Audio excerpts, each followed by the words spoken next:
Toward the Unknown. Missouri Dancers. When the river mirrored the yellow moon, old Cruzat struck up a fiddle tune. Black York laughed and rolled his eye. He cracked his heels and he leaped high. He jumped so nimble and frisked so free. He danced off chains for liberty. He danced out sorrow and he danced out sin. He danced out bondage and freedom in. The wolves they howled and the buffalo pranced when Cruzat fiddled and Black York danced. Red laughter shook the Indian squaws till their eyes bugged out and they cracked their jaws. The chiefs all chuckled and the red braves grinned, and Sergeant Gass hollered, "I'll be skinned." The grizzlies waltzed and wiggled their ears, and the little coyotes gave 3 cheers. The beavers jigged till they lost their pants when Cruzat fiddled and Black York danced. Toward the Unknown. Our vessels consisted of 6 small canoes and 2 large pirogues. This little fleet, although not quite so respectable as those of Columbus or Captain Cook, were still viewed by us with as much pleasure as those deservedly famed adventurers ever beheld theirs, and I dare say with quite as much anxiety for their safety and preservation. We were now about to penetrate a country, at least 2,000 miles in width, on which the foot of civilized man had never trodden. The good or evil it had in store for us was for experiment yet to determine. These little vessels contained every article by which we were to expect to subsist or defend ourselves. However, as the state of mind in which we are generally gives the coloring to events, when the imagination is suffered to wander into futurity, the picture which now presented itself to me was a most pleasing one. Entertaining as I do the most confident hope of succeeding in a voyage which had formed a darling project of mine for the last 10 years, I could but esteem this moment of my departure as among the most happy of my life. The party are in excellent health and spirits, zealously attached to the enterprise and anxious to proceed. Not a whisper of murmur or discontent to be heard among them, but all act in unison and with the most perfect harmony. Lewis's entry in his journal, April 7th, 1805. Mandan Spring. From Fort Mandan to the mouth of the Yellowstone, April 7th to 26th, 1805. The sun was getting stronger. The ice was breaking up along the shore and frost was coming out of the ground. Lewis wrote in the journal, the weather exceedingly pleasant and the men in high spirits. For weeks the men had been trying to pry the boats out of the ice. Now they were able to haul them up on the banks for repair. French traders from downriver brought good news.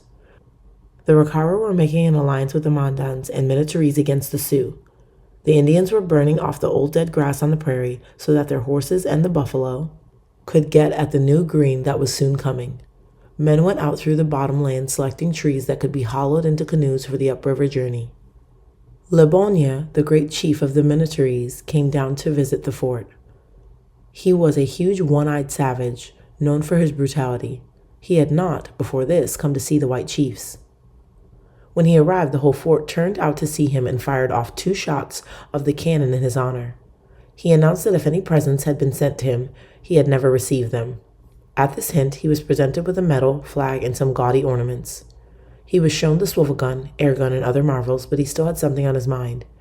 He had heard, he said, what was probably but foolish talk, that the visitors had with them a man who was entirely black. If it were so, he wanted to see him. York appeared in ebony splendor. The chief walked around him, examining him closely. He tried to wipe off the paint from York's shiny back. He was still doubtful until York took off his bandana and showed his kinky hair. Le Bonnier was amazed, delighted, and convinced. By mid-March, the ice began to break up and the river to come to life. On the sandbars, the floating ice piled up with a great churning roar. Then the weight of the waters behind the gorge or ice jam would force a passage and carry the whole mass roaring and swirling downstream. The Indians dashed out on the ice and killed buffalo that had been caught on floating cakes of ice while trying to cross the river. Charbonneau had become very self-important and insisted that he should not be subject to orders like the regular soldiers. The captains were firm and stated they could get along very well without him. He went off in a huff, but as no further attention was paid to him, he returned apologetically and was accepted back into service on the same terms as the soldiers. The carpenters were hollowing out the cottonwood logs into canoes. These were now light enough to haul to the river to be caulked, where cracks were opening in the wood. The first spring rain came and great flocks of geese and swans patterned the skies.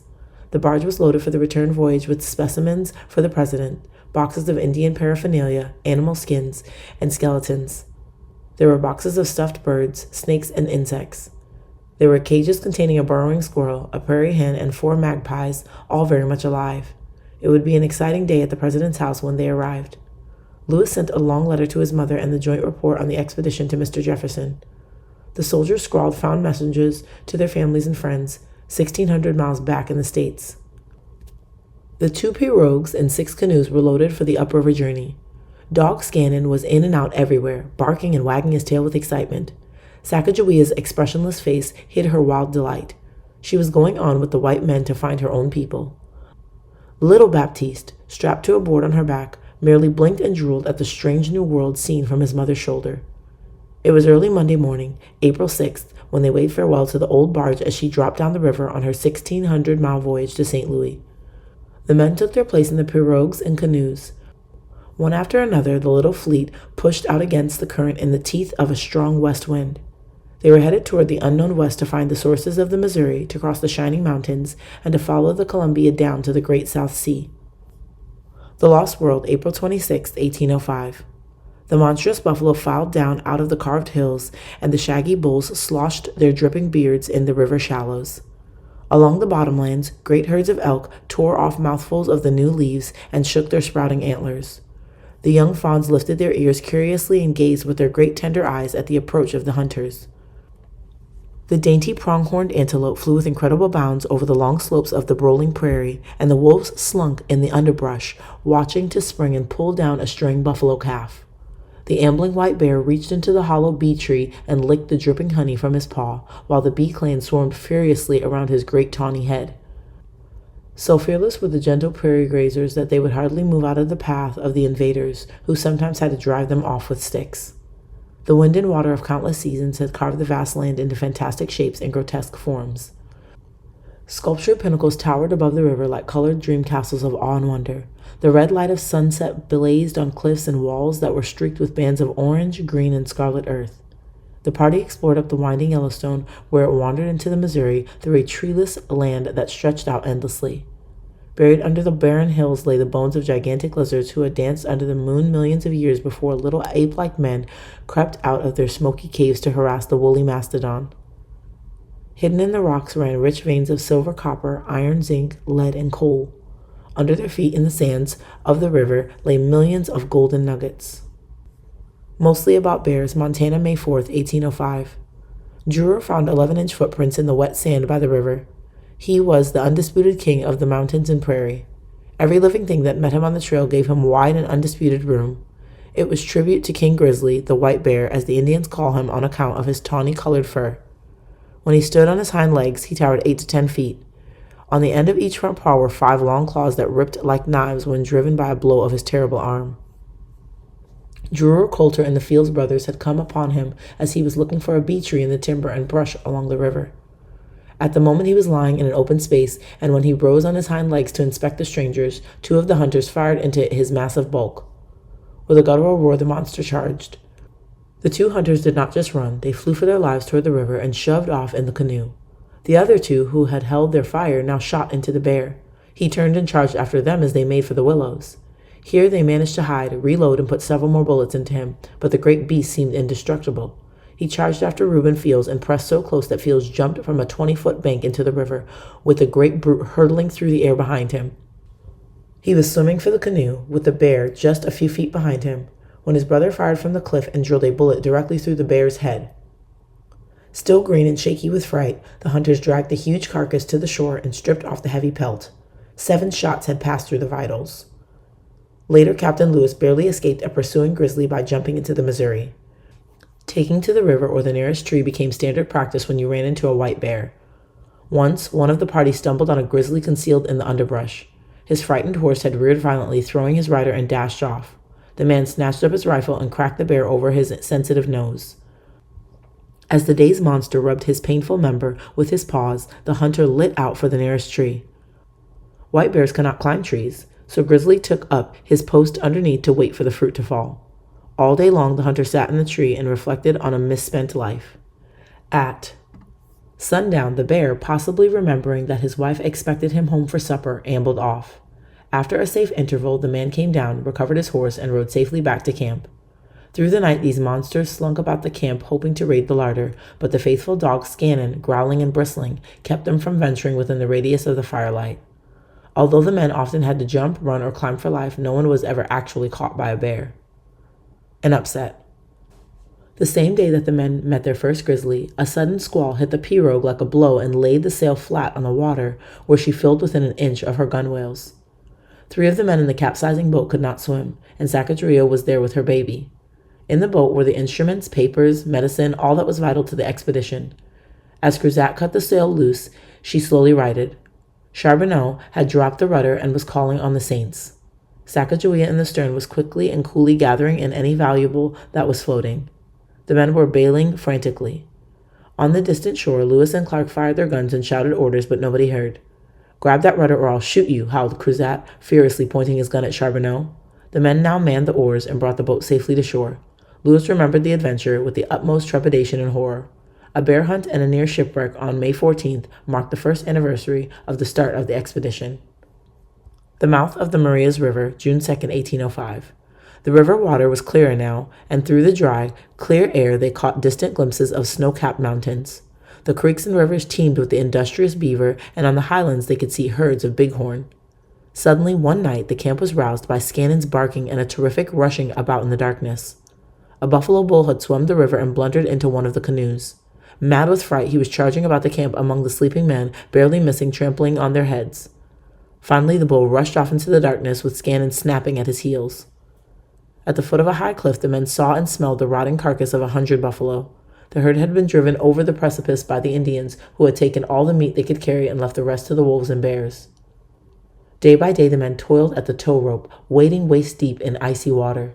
Their feet sank in mud, pulling off their moccasins, and their soles were cut as they scrambled over the rocky shores. The wary voyagers made camp on a point of land where the river forked into 2 almost equal channels.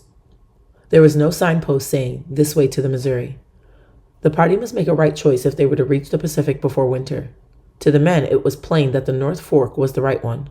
It was muddy and roiling and had the look and feel of the Missouri that they knew so well. Even Cruzat, the riverman, was sure of it. The South Fork was clear and deep, a mountain stream coming out of the west. The captains thought that this must be the main stream. Just to make sure, each captain made an exploring trip up one of the forks. Lewis and 6 men went up the North Fork. He came back after 4 days sure it was not the Missouri. This river went too far north. In the wind and the rain, he and some of the men had nearly slipped over a precipice. He named the stream Maria's River after a girl in far-off Virginia. When they got back, they found that Captain Clark had been anxiously awaiting them for 2 days. Clark had come back from his trip sure that the South Branch was the true Missouri. Though the men were still certain the North Fork was the Missouri, they were willing to follow wherever the captains led. Just to be safe, Lewis and some of the men went ahead up the South Fork. If they found the great falls, which the Indians had described to them, they would know they were on the Missouri, and Lewis would send back word for the expedition to follow. While the main body waited at the forks for news from Lewis, they decided to leave some of the baggage that would not be needed. The red pirogue was taken out of the water and lashed to a tree above flood level. They were leaving all the ammunition, provisions, and heavy luggage they could spare to be picked up on the return trip. On a high, dry spot, Drewer dug a small hole. As it went down, the hole was widened until at a depth of 6 or 7 feet it was shaped like a tea kettle. The dirt was taken out and thrown in the river. The goods were wrapped in skins and laid in this hole on a bed of dried sticks. When the sod was placed over it, no trace of the hole could be seen. This was called a cache. If it was not found by the noses of the wolves or the eyes of the Indians, the contents would keep in good condition for years. The Falls of the Missouri, June 13, 1805. The first day out, Lewis was taken seriously ill. He made himself a medicinal drink from boiled chokeberries. This brew was so bitter that a couple of draughts drove out the devil. Next day, the party met 2 huge brown bears among the cottonwood and killed both with the first shots. Crossing a level prairie the following day, Lewis heard the distant thunder of falling water and saw a high column of mist rising in the sky. He climbed a range of hills and clambered down the face of the rock, his soft moccasins finding toe holes in the crevices. At the bottom, he stood breathlessly gazing through the drifting mist at the shining wall of the great falls where the mighty Missouri plunged over an 80-foot rock shelf in a long sheet of water more than 100 yards wide. Its roar filled his ears with a deep and awful clamor. Over the water, in a prism of iridescent color, hung the shining arc of a perpetual rainbow. In the waters above was a pine-clad island. Here against the dark trees, an eagle perched above its nest on the top of a blasted pine trunk. The Indians had told Lewis that on this island above the falls, the eagles had nested from time immemorial. Below the falls, the waters rushed in mad swirls through a 5-mile canyon between steep walls of black rock. A day's adventure, June 14, 1805. Following up the river above the falls, Lewis found a series of beautiful cascades that tumbled down over the rocky ledges. Farther on, the river flowed smoothly through a grassy plain filled with buffalo. Vast flocks of geese floated on the calm waters. And far beyond were the snow-capped mountains. He fired at a buffalo and, still waiting for the wounded animal to drop, something told him to look behind him. Within 20 paces was a huge grizzly walking toward him. In a flash, his gun was at his shoulder, but he realized he had not reloaded. As the bear advanced, Lewis turned and started walking slowly toward the nearest tree, 300 yards away. The bear, with a rumbling growl, charged open-mouthed. Lewis raced for his life. The bear was gaining on him rapidly. He saw he could never make the tree. Turning sharply, he raced for the river. As he plunged in waist-deep, he turned, brandishing his spontoon. This weapon was a spear axe or halberd to which somehow he had held tightly during his sprint. The bear stopped short on the bank, swaying from one leg to the other. He was baffled. Lewis brandished the spear furiously and shouted, "Go home!" The great beast wheeled around and ran off in a panic. Lewis climbed out, found his gun, and reloaded it. He swore never again to leave it unloaded. He went on to explore along a river that ran into the Missouri. It must be the one the Indians had called the Medicine River. Along the bank ahead, he saw a strange creature that looked like a wolf. As he came nearer, the creature crouched like a cat ready to spring. Lewis fired at 60 paces, and the animal ran into its burrow. From the tracks and general appearance, he supposed it to be of the tiger kind. It was 6 o'clock and time for striking back to camp. As he crossed the open prairie, 3 great black bulls broke away from the buffalo herd and came charging toward him with heads down. This time the captain, instead of running, coolly walked directly toward the charging bulls. He was certainly no toreador, but he simply could not see himself running from so stupid a beast as a buffalo bull. It was the bulls who stopped. They stood staring at him with rolling eyes from a distance of about 100 paces. They were the lords of the prairie, but here was their master, and the strange man's smell filled them with terror. They tossed their heads, swung around, and galloped off. It was dark, and the camp was at least 12 miles away. But Lewis set his course by the stars and his compass and finally picked up the gleam of the campfire. The men were anxiously preparing to search for him in the morning. He ate ravenously and slept under the stars. When he opened his eyes next morning, they rested on a sight that brought him up with a start. Directly above his head, a rattlesnake was coiled through the tree trunk under which he had been sleeping. He promptly killed it and wrote a minute description of its anatomy in his journal. The past 24 hours seemed a fantastic nightmare, crowded with bears, snakes, and buffalo bulls, with the majestic falls of the Missouri roaring and tumbling through it all. Except for the thorns of the prickly pear in his moccasins, it might have been a dream. Portage, June 15th to July 15th, 1805. Lewis had sent back word to the main party to come on. Clark pushed up the river to the foot of the rapids, where he camped, sending word to Lewis to rejoin him. Sacagawea had been taken ill and could no longer walk. As Clark felt her feeble pulse, he wondered whether she could live. Lewis, coming back from the falls, tended her daily. Around the campfires, the men spoke in hushed voices as they realized how much they valued and esteemed the Indian woman. The crisis passed, the pain vanished, her strength and appetite began to come back. Again, the men sang and danced around the fires. Sacagawea had pulled through. Clark's party, with torn feet, advancing waist-deep in the icy water, had hauled the canoes with undiminished cheerfulness up the rapids to within 5 miles of the falls. As there was no way of going up the falls, they would have to take the boats around them. This made it necessary to cache such heavy items as the white pirogue and the swivel cannon. The carpenters sawed slices from the trunk of a cottonwood tree and made wheels for a carriage to haul the canoes around the falls. The hunters brought in enough meat for the trip from the vast buffalo herds on the opposite bank. The plains were black with buffalo. The hunters saw 10,000 in a single day. As the animals crowded down the steep banks to drink at the falls, scores were pushed into the rushing torrent by those behind and were drowned. On the shores below, wolves, bears, and eagles fed fat on their carcasses. Clark made a survey of the portage and staked out the road. The sweating men hauled the canoes on the clumsy carriages or staggered on under their heavy baggage packs. In the broiling summer heat, swarms of mosquitoes and gnats assailed their naked bodies. There were frequent stops for rest when the exhausted men dropped on the ground from fatigue. When a strong breeze sprang up, they hoisted sail on one of the canoes, and the boat bowled over the prairie amid cheers. After supper, those that could still stagger danced and sang to Cruzat's music. The rest crawled under their mosquito nets and slept the dreamless sleep of exhaustion. No one complains, and they go on with cheerfulness, wrote the captains in their journal. The members of the expedition had hardened in a tough, unbeatable team that took each day's fierce effort in a steady stride. They were determined to reach the Pacific or perish in the attempt. After an 18-mile haul, the men dragged the canoes down to the river above the falls and made camp. Here they joined up the iron boat frame that had been lugged all the way from Harper's Ferry. The men sewed hides together and stretched them on the iron frame. In place of tar, they made a slimy mess of charcoal, beeswax, and buffalo tallow and smeared it in the seams. When launched, the boat swam perfectly, but next day rough weather blew up, her seams open, and she started to sink, a total loss. Nothing to do but build a couple of canoes to take her place. The men had to walk 8 miles to find a couple of cracked and rotten trees of which to make 2 canoes.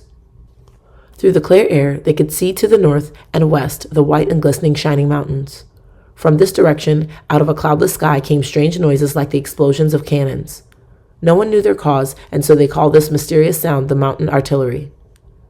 Opposite the camp, on the White Bear Islands, the grizzlies were so numerous that no one dared to go there. At night, raiding bears prowled around the camp while faithful Scannon barked fiercely every time a prowler drew near. Finally, the canoes were finished and loaded, and the expedition resumed its toilsome way against the swift river current toward the ever-nearing Rockies. A close call, June 20th, 1805.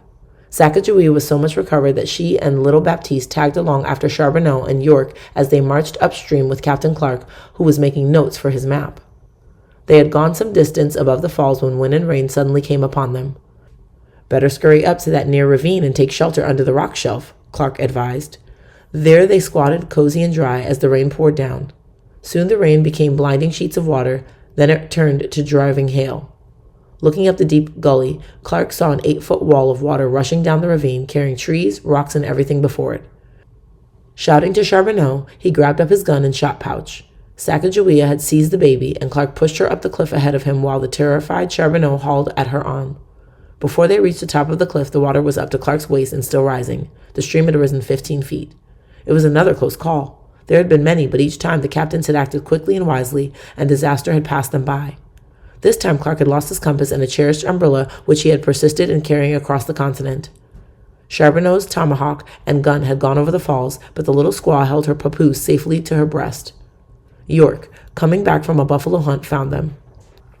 When they returned to camp, the men were straggling in, bruised and bleeding. The wind-driven hailstones had knocked some of them down and bruised them all badly. The savage land had sudden and desperate surprises for the invaders of her ancient mysteries.